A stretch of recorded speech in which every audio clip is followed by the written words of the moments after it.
사랑하는 성도 여러분, 우리가 방금 읽었던 이 시편 131편은 굉장히 짧은 시편입니다.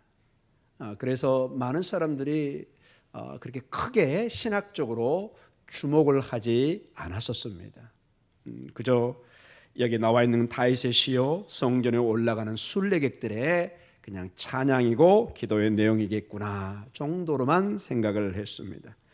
그러나 하나님의 말씀은 일제미력도 우리가 뺄 수도 없고 더할 수도 없고 경고에 서 있는 하나님의 말씀이고 수천 년 동안 이 시편 131편으로 우리에게 주어졌다는 것은 깊은 어떤 하나님의 메시지가 있다는 것을 우리는 믿어 의심치 않는 것입니다.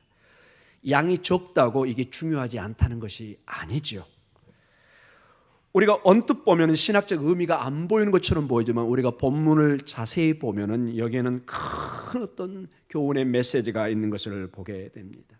즉 하나님은 그리고 이 순례객 때는 교만한 신앙과는 절대로 함께할 수 없는, 교만한 신앙과 대조되는 신실한 하나님 앞에 그 믿음으로 나아가는, 마치 젖된 아이가 어머니의 품속에서 평안을, 안식을 얻는 것처럼 나아가는 깊은 우리 순례객의, 우리 신자의 모습을 보여주고 있습니다. 세상의 야망을 내려놓고 오직 하나님 안에서만이 안전을 찾는, 희망과 소망을 찾는 신실한 신앙의 모습을 보여주고 있습니다. 오히려 긴 시편의 내용보다 1절에서 3절이기 때문에 쉽게 암송하기 쉽고, 그래서 늘 가까이 그들은 이 시편을 암송했던 것을 우리가 볼 수가 있습니다. 오늘 우리가 본문을 자세히 보면은 먼저 이 시편의 타이틀이 나와 있습니다. 뭐라고 나와 있죠? 다윗의 시 곧 성전에 올라가는 노래다.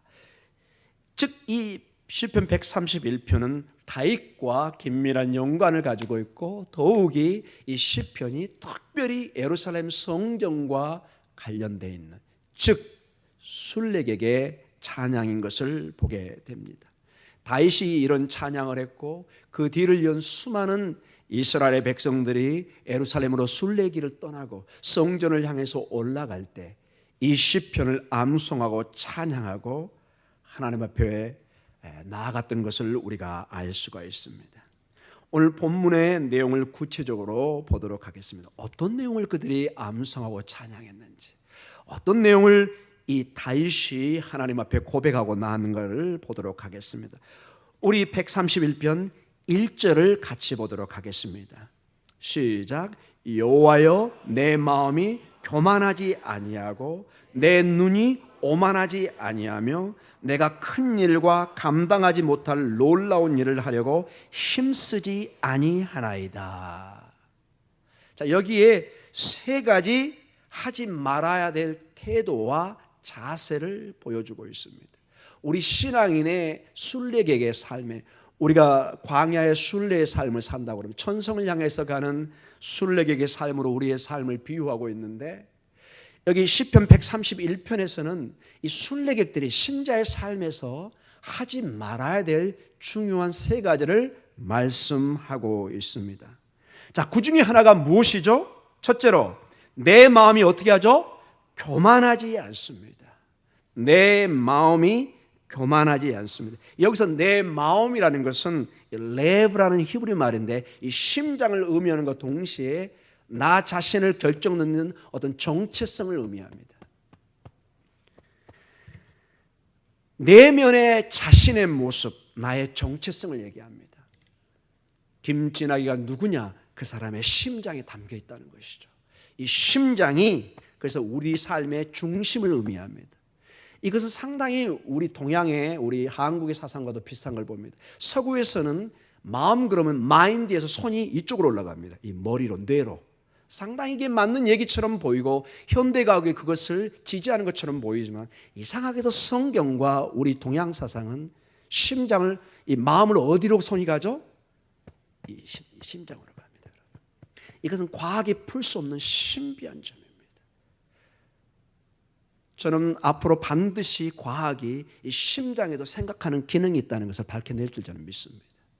성경은 분명히 이 레브를 여기를 가리킵니다. 그리고 우리도 마찬가지고 상당히 우리 동양의 사상이 이 마음을 얘기할 때 성경도 이 심장을 가리킵니다.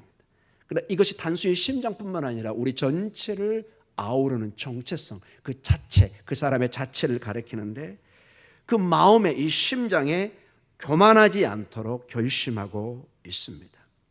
자, 이 안쪽에서 그런데 다시 밖으로 방향을 바꾸기 시작합니다. 두 번째 줄에 뭐가 나오죠? 내 눈이 오만하지 아니하며.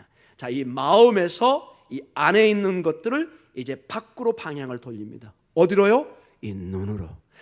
우리의 생명의 가장 중요한 생명의 근원이 여기 심장에 있는 것처럼 우리가 실제로 살아갈 때 가장 우리의 삶의 중요한 부분 중에 하나가 이 눈입니다. 눈. 이 눈이 뭐하지 않죠? 오만하지 않습니다. 여기서 내 눈이 오만하지 않다 이렇게 번역이 되었는데 이게 만약에 히브리어 원어를 직역하면 이런 뜻입니다. 내 눈을 위로 들지 않는다 이런 뜻입니다. 되게 여러분 교만한 사람을 우리가 뭐라고 그러죠? 눈을 치켜 뜨네. 네, 너무 비슷합니다, 여러분. 우리 동양 사상과 이 성경의 이 말과 상당히 비슷한 게 많습니다. 이 유대인들에게도 이 성경도 오만하다, 교만하다를 눈을 든다라고 이렇게 얘기를 합니다. 이렇게 쳐다보는 것입니다. 여러분 죄송합니다. 제가 이런 표현을 했어요. 예, 벌써 자세가 자기를 이렇게 치켜 올리는 것입니다. 뜻 자체가 눈을 위로 든다 하는데 이 눈을 위로 들지 않겠다는 것입니다. 즉 하나님 앞에 자신을 낮추겠다고 얘기합니다. 즉 교만하지 않겠다는 뜻이죠. 성경은 이 눈을 통해서 그 사람의 교만을 얘기하면서 하나님이 가장 싫어하는 요소 중에 하나가 우리 인생의 교만을 얘기합니다. 여러분 이 교만이 사실은 얼마나 이게 중요한 건지 이게 사실은 우리 죄의 큰 출발점입니다. 어떤 면에서 여러분 에덴 동산의 사건도 아담과 이브가 자기의 정체성을 잃어버리고 교만한 것이죠. 내가 누군지를 모르고 자기를 높일 때 이게 패망의 선봉으로 가는 것입니다. 잠언 30장 13절과 14절에 이런 말씀이 있습니다. 같이 한번 읽어볼까요? 눈이 심히 높으며 눈꺼풀이 높이 들린 무리가 있느니라. 앞니는 장검 같고 어금니는 군도 같아서 가난한 자를 땅에서 삼키며 궁핍한 자를 사람 중에서 삼키는 무리가 있느니라. 자, 하나님이 싫어하는 무리 중에 어금니가 죄송합니다. 어금니 나오신 분들은 전혀 오해하지 마시고요. 상징적 표현입니다. 이렇게 막 물어뜯기 좋은 사자처럼 하이에나처럼. 근데 이 사람들 특징이 눈을 치켜 뜨면서 그 일을 하고 있다는 것입니다. 교만한 사람의 전형적인 특징입니다. 이 교만은 결국은 남을 삼키는, 남을 해하는 하나님의 형상을 입은 사람들을 가난한 자를 땅에서 삼키는 궁핍한 자를 사람 중에서 삼키는 그런 일을 하게 된다는 것입니다. 그래서 이런 사람을 하나님께서 매우 싫어하신다고 말씀하십니다. 하나님은 교만한 자와 함께 일을 할 수가 없습니다. 잠언 6장 16절에서 17절에 이런 말씀으로 계속 경고를 주고 있습니다. 같이 읽겠습니다. 여호와께서 미워하시는 것 곧 그의 마음에 싫어하는 것이 67가지니 곧 교만한 눈과 거짓된 혀와 무죄한 자 피를 흘리는 손과 그러면서 7가지가 진행됩니다. 그런데 그 제일 처음이 뭐죠? 교만한 눈과 이 눈과 교만이 오만이 긴밀하게 연결되어 있는 것을 수천 년 내놓는 이 잠언에 아주 명시를 해놨습니다.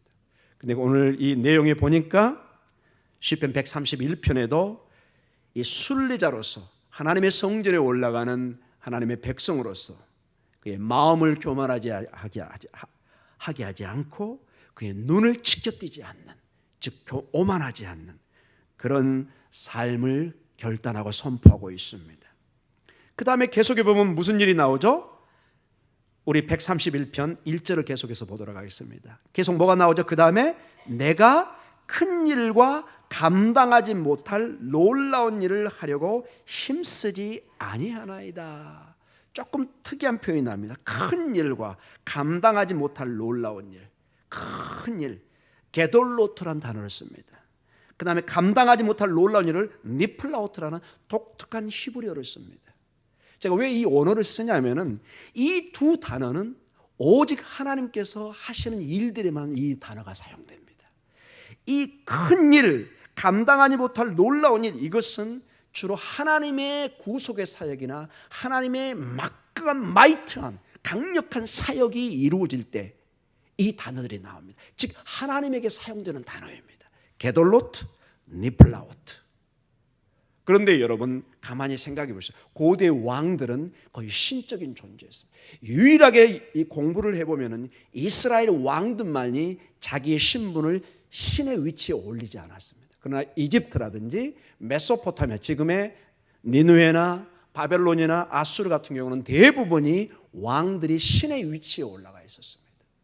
예수님 당시에 로마 제국의 황제도 황제 숭배 사상이 있었던 것을 우리가 문헌이나 비석을 통해서 얼마든지 우리가 찾아낼 수가 있습니다.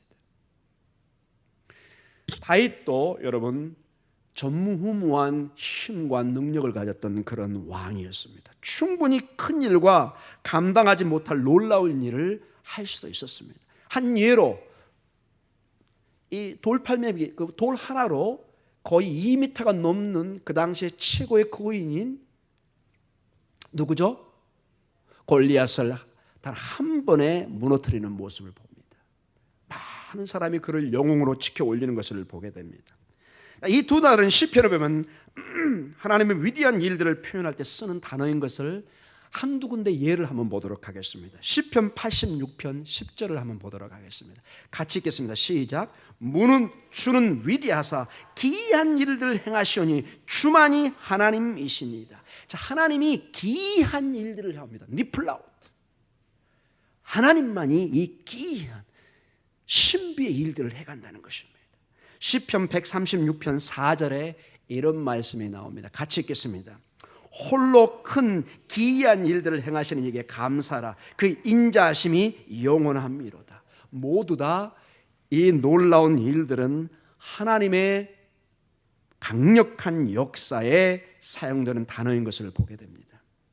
그래서 이 시편이 다윗 왕에게 연관되어 있다는 것을 우리가 제목을 통해서 이미 보았습니다. 다윗의 시요 성전에 올라간 노래라고 131편에 제목이 달려 있었습니다. 그래서 여러분 많은 시사점을 주고 있습니다. 다윗은 충분히 이 큰 일을 하고 그걸 선포할 수 있는 유혹을 가진 위치, 권력을 가진 사람이었습니다. 우리 1절 다시 한번 보도록 합니다. 여러분 이게 여러분 우리에게 너무 중요한 말씀이기 때문에 얘기합니다. 같이 읽겠습니다. 여호와여 내 마음이 교만하지 아니하고 내 눈이 오만하지 아니하며 내가 큰 일과 감당하지 못할 놀라운 일을 하려고 힘쓰지 아니하나이다. 여러분 선언하고 있습니다. 여러분 내가 힘이 없을 때, 돈이 없을 때, 권력이 없을 때는 이거 다 할 수 있습니다. 왜? 이걸 할 수가 없으니까. 근데 내가 어떤 위치에 올라가 있으면 이거는 굉장한 유혹입니다. 여러분 다윗은 교만하지 않고 전부 다 그 당시 왕이 행했던 행동들입니다. 교만하고 오만하고 큰 일과 감당하지 못한 놀라운 일들을 하는 것처럼 백성들에게 선포해야 되는, 이것을 암송하고 노래하고 기도했던 순례자들은 성전이 가까워지고 이제 보이는 성전을 향해 올라가면서 무슨 마음과 결단을 했을까요? 내 조상 나의 왕이었던 우리의 왕이었던 다윗이 이런 고백을 했는데 나는 어떻게 해야 될까? 전능하신 하나님 앞에 나는 어떤 자세로 성전에 가야 될까? 다윗처럼 꿈을 가지고 위대한 일들을 해가는 것을 비판하는 것은 아닙니다. 여기 우리 젊은이들이 보이는데 여러분 꿈과 위대한 일들을 하셔야 됩니다. 큰 다니엘처럼 정말 세상을 비추는 큰 별이 되셔야 됩니다. 그러나 하나님이 없이 어떤 인간적인 야망을 가지고 그 야망만을 바라고 채우려고 하면 그 사람처럼 불쌍한 사람이 없습니다. 피도 눈물도 없는 사람으로 변해버립니다. 돈만 아는 사람이 변해버립니다. 그 인생에는 비참함만이 그 영혼에게 가득 채워줄 수밖에 없습니다. 이런 사람들에게 하나님이 오늘 도전을 주고 있는 것입니다. 사랑하는 성도 여러분, 이제 시편 기자는 이러한 결단을 어떤 행동과 관계로 설정을 하고 선포하기 시작합니다. 우리 2절을 같이 크게 읽도록 하겠습니다. 시작.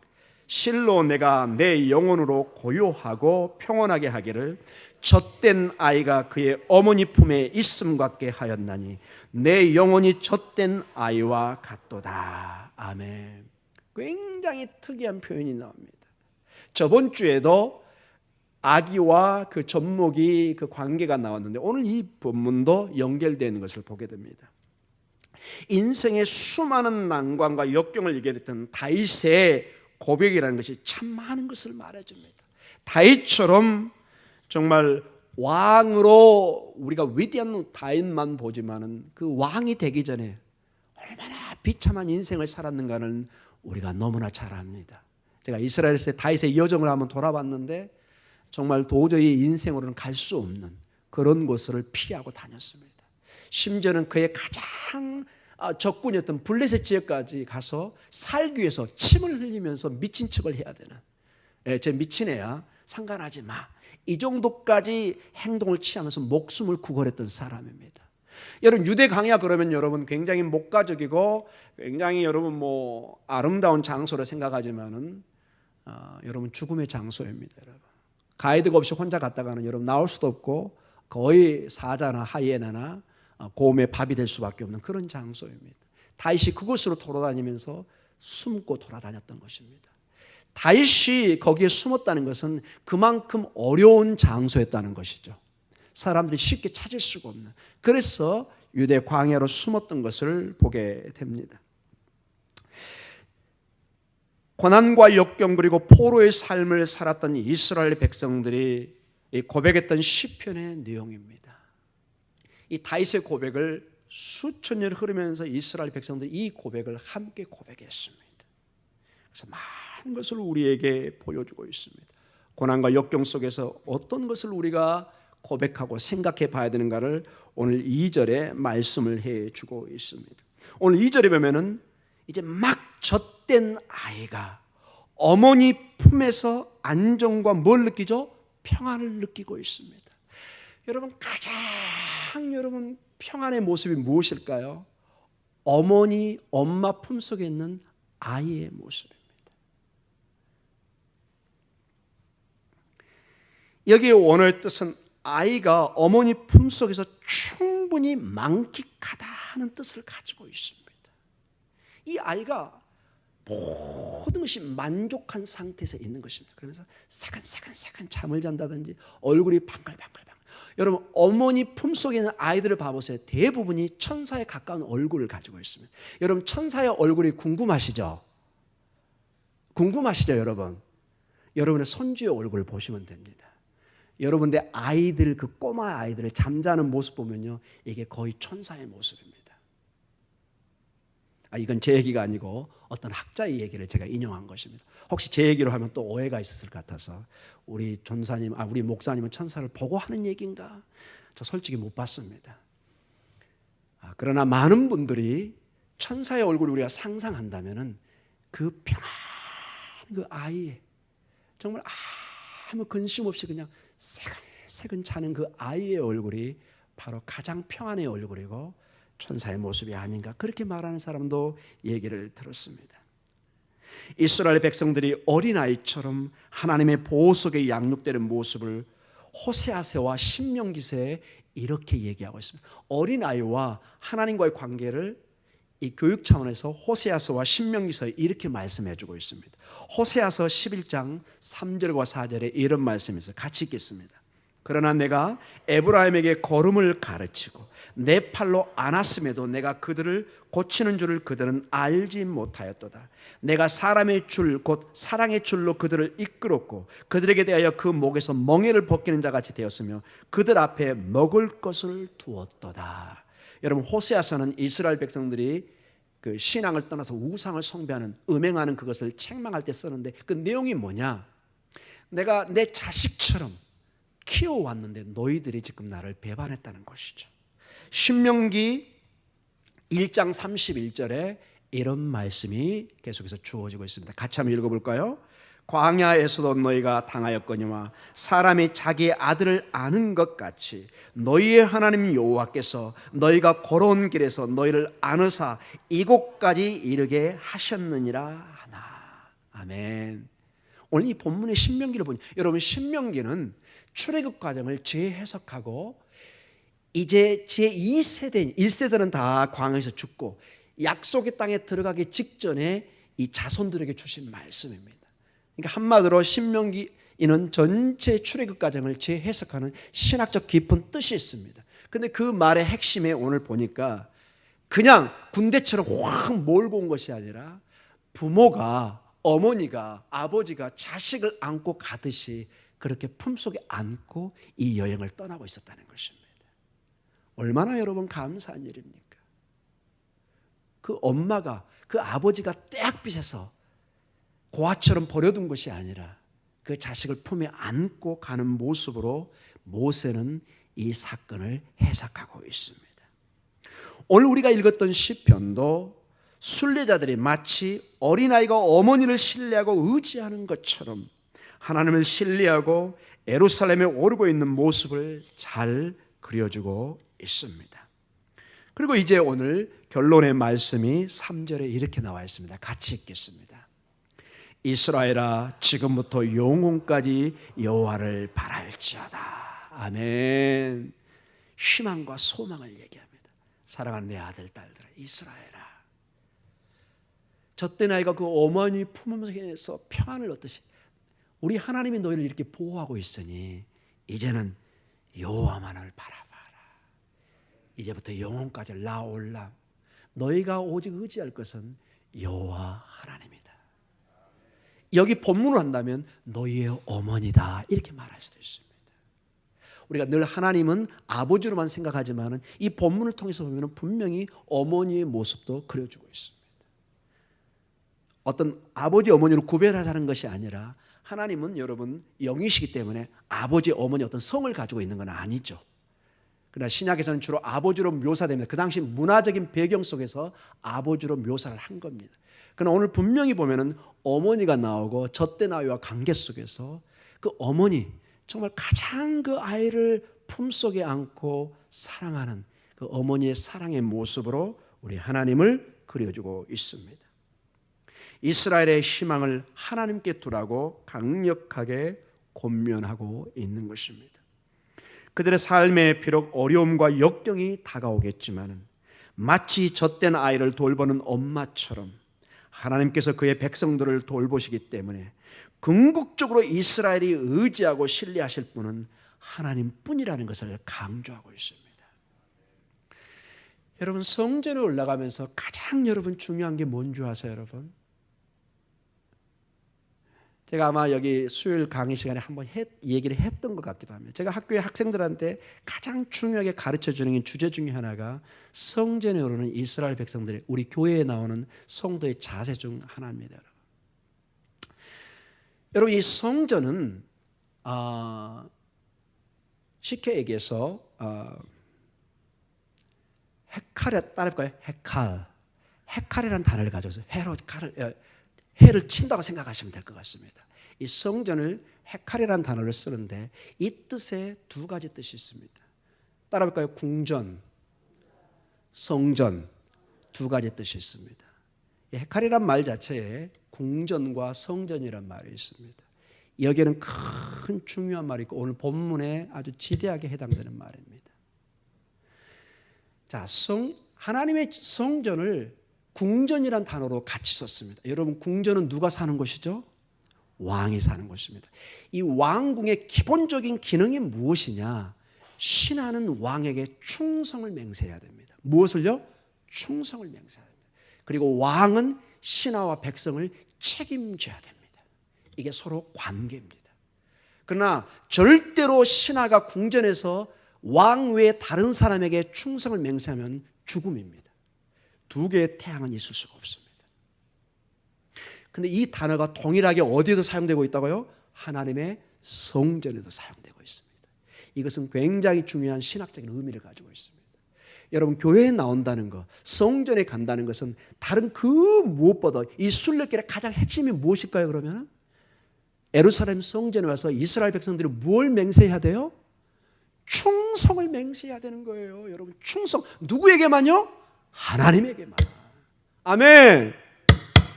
이 성전에 와서 매번 이스라엘 백성이 반드시 우선순위로 맹세해야 되는 게 뭐냐? 오직 하나님만을 내가 섬기겠다.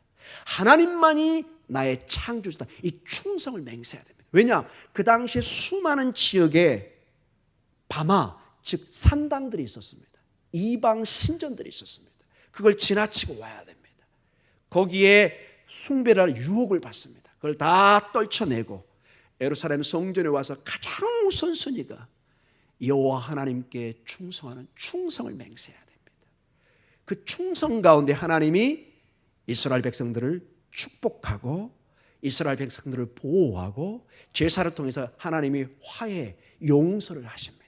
여러분이 성전은 하늘과 땅이 만나는 장소였고 유일하게 이스라엘 백성들이 용서를 받는 장소였습니다. 제사라는 기능이 그였습니다. 제사라는 것은 하나님이 용서를 선포하는 것입니다. 그 짐승을 통해서 이 일을 예수 그리스도가 단번에 해결해 버린 것입니다. 자, 그 얘기는 우리가 차후에 하겠지만 오늘 여기 봐보십시오. 이스라엘아 지금부터 영원까지 누구만을 바라요? 여호와만을 바라라. 이 말에는 오직 여호와 하나님만을 충성스럽게 바라봐야 됩니다. 이 아이가 이 엄마의 품속을 떠나서는 딱 한 가지 결론밖에 없습니다. 죽음입니다. 여러분 이 아이를 여러분 봐보세요. 여러분 아이, 여기서 아이 보통 생물학적으로 약 한 3년인가요?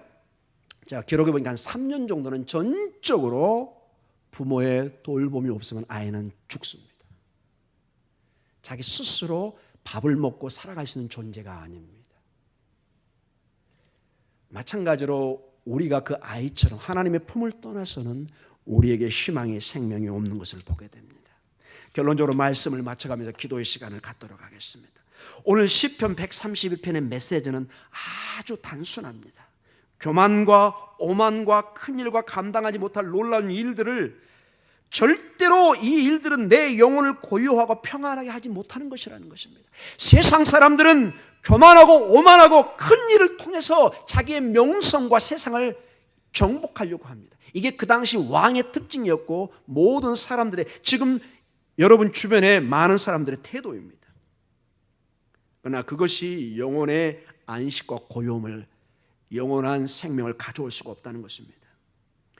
대신에 단순히 하나님께 주시는 자비와 은총에 의존하라고 말씀하고 있습니다. 어떻게? 마치 젖된 아이가 그의 어머니 품에 있음 같이 내 영혼이 젖된 나와 같이 이 하나님을 단순히 의지하지 않고는 우리에게 평안이 안식이 없다고 얘기하고 있습니다. 우리 다시 본문으로 돌아가서 1절과 2절을 이제 다시 한번 이 상황 속에 읽도록 한번 하겠습니다. 시작. 여호와여 내 마음이 교만하지 아니하고 내 눈이 오만하지 아니하오며 내가 큰 일과 감당하지 못할 놀라운 일을 하려고 힘쓰지 아니하나이다. 실로 내가 내 영혼으로 고요하고 평온하게 하기를 젖된 아이가 그의 어머니 품에 있음 같게 하였나니 내 영혼이 젖된 아이와 같도다. 아멘. 다른 복잡한 게 없습니다. 이 아이에게는 복잡한 수학이나 복잡한 과학이 필요가 없습니다. 그저 어머니 품속에 의존하기만 하면 됩니다. 그럼 그 아이는 살 수 있습니다. 그러나 그 어머니의 품이 아무것도 아닌 것처럼 보이지만 그 아이에게는 생명입니다. 그걸 떠나서는 살 수 없는 것입니다. 그래서 우리 주님은 신약에 이러한 관계를 어린아이와 관계로 표현하면서 너희가 마치 어린아이와 같지 않으면 하나님 나라의 천국에 올 수 없다고 아주 무서운 경고를 하고 있습니다. 이 얘기는 뭐냐? 여러분 어린아이의 바로 오늘 이 점을 얘기하는 것입니다. 아기의 특징이 여러 가지가 있지만 가장 중요한 게 전적으로 어머니를 붙들고 의존하는 것입니다. 본능적으로 엄마의 젖을 먹기를 원합니다. 본능적으로 엄마의 품을 찾습니다. 왜? 살려고. 이걸 떠나기 시작하면 그 아이는 희망이 없습니다. 그 마음으로 우리 주 예수 그리스도를 의존하라고 얘기합니다. 여기에 다른 것이 자꾸 들어오면 안 됩니다. 하나님과 다른 것을 이렇게 재기 시작하고 하나님 외에, 예수 그리스도 외에, 복음 외에, 십자가에 피 묻은 복음 외에 다른 걸 자꾸 생각하면은 여러분 하나님 나라에 들어올 수 없다고 말하는 것과 동일한 말씀입니다. 한 증거를 보도록 하겠습니다. 마가복음 10장 13절과 16절에 이런 말씀이 나옵니다. 결론적인 말씀입니다. 우리 같이 읽도록 하겠습니다. 시작. 사람들이 예수께서 만져주심을 바라고 어린 아이들을 데리고 오매 제자들이 꾸짖거들 예수께서 보시고 노하시어 이르시되 어린 아이들이 내게 오는 것을 용납하고 금하지 말라. 하나님의 나라가 이런 자의 것이니라. 내가 진실로 너희에게 이르노니 누구든지 하나님의 나라를 어린아이와 같이 받들지 않는 자는 결탄코 그것에 들어가지 못하리라 하시고 그 어린 아이들을 안고 그들을 위해 안수하시고 축복하시니라. 아멘. 이걸 여러분 복잡한 어떤 신학적인 해석을 할 필요가 없습니다. 이 어린아이의 단순한 그것을 강조하고 있습니다. 오직 부모만 의지하는, 부모의 손을 잡았을 때 기뻐하고 펄쩍펄쩍 뜁니다. 아무리 재밌게 뛰던 아이도 엄마 아빠가 시야에서 사라지면 갑자기 울기 시작합니다. 막 헤매기 시작합니다. 엄마 아빠가 있어야 됩니다. 사랑하는 성도 여러분, 우리 주님이 계셔야 됩니다. 우리 주님, 피 묻은 복음만이 나에게 안식을, 평안을 줄 수 있습니다. 여러분 세상에 속지 마십시오. 세상은 자꾸 얘기합니다. 권력이, 명예가, 물질이 우리에게 평안을, 이 모든 걸 준다고 유혹하고 있고 우리 젊은이들이 특히 이 유혹에 강하게 빠져들어갑니다. 온 인생을 거기에 바치기를 원합니다. 그러나 이것은 마치 블랙홀처럼 큰 어둠의 홀처럼 자꾸 빠기만 시작합니다. 나올 길이 없는 것입니다. 사랑하는 성도 여러분, 이게 좁은 길처럼 보이지만 예수 그리스도 안에 생명의 길이 있습니다. 이스라엘 백성들이 수천 년 동안 이 여호와 하나님만을 바라면서 희망을 찾았던 것처럼 이제는 우리 주 예수 그리스도를 바라보는 가운데 희망이, 소망이, 생명이, 꿈이, 비전이 있습니다. 우리 젊은이들에게 특별히 얘기합니다. 예수 그리스도 안에 이 희망을, 꿈을 회복하십시오. 우리 어르신들에게 부탁드립니다. 이제 남은 인생을 이 주님 안에 소망을, 영원한 이 생명을 누리시는 축복이 있기를 기도합니다. 이 밤에 기도할 때 이 복음의 능력이 우리의 영혼을 사로잡아서 우리의 마음속에 기쁨이, 평안이 충만히 임할 줄 믿습니다. 기도하는 사람의 특징이 이 마음의 평안이 임해야 될 줄 믿습니다. 주님의 생명이 임하니 우리에게 평안이, 샬롬이 임하기 시작할 줄 믿습니다. 우리 다 같이 기도하는 시간을 갖도록 하겠습니다.